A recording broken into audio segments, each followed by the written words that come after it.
Hello, welcome to 5 Minutes on Sentence Types, and today we're going to be looking at the simple sentence.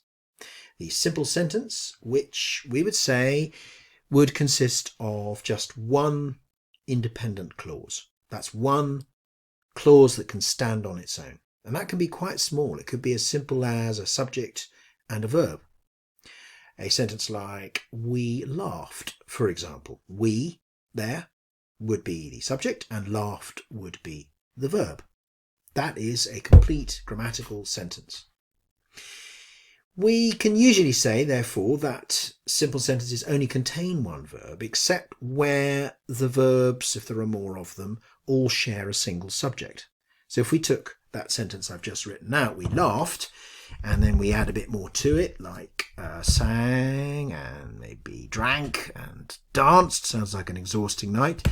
We could say that we, the pronoun, would be the subject. Laughed, sang and drank are all verbs, but they all relate back to the subject, and so we still call that a simple sentence. Let's look at this one. She kicked the can. She, pronoun, subject. Kicked, transitive verb. What did she kick? She kicked the can. Classic subject verb object construction. What about this? Angela was happy. Angela was happy. Angela is the subject. Was is a copular verb, and happy is a complement, telling us more about Angela. Just maybe Angela has been struggling for a while and now she's happy. So we add the adverbial at last. And then you can have these enormous great simple sentences. Something like this, which the enormous spotted ape with the purple wig swung, let's say, out of the tree.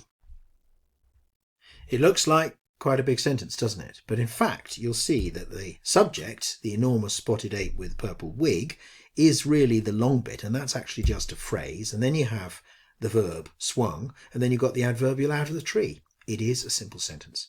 Let's try applying this to a text. Okay, so we have here a transcript from young Layla talking to her mother. Layla is aged 4 years. And if we look at this, if you read this through, you'll see that she is constantly using simple sentences. I've got sticky hands. I'm wiping my fingers. These are both a subject verb object construction. They are big chairs. Subject verb complement construction. We can say that Layla is definitely beyond the 2-word stage, isn't she? Yes? She is into the telegraphic stage. She's actually constructing full sentences, even though she's leaving the odd thing out. So, for example, they all white. She's missed out the verb are, but, she's got the basic construction there. We can say that she is forming her own simple sentences. She is not using multi-clausal sentences. That would be fitting for her age and stage. Maybe we can say, in fact, that she's kind of generating grammar according to a sort of clock, really, according to a kind of internal process where she's timed, because of her age, because of her stage, to produce this grammar at this particular time. So a useful thing to say maybe about simple sentences.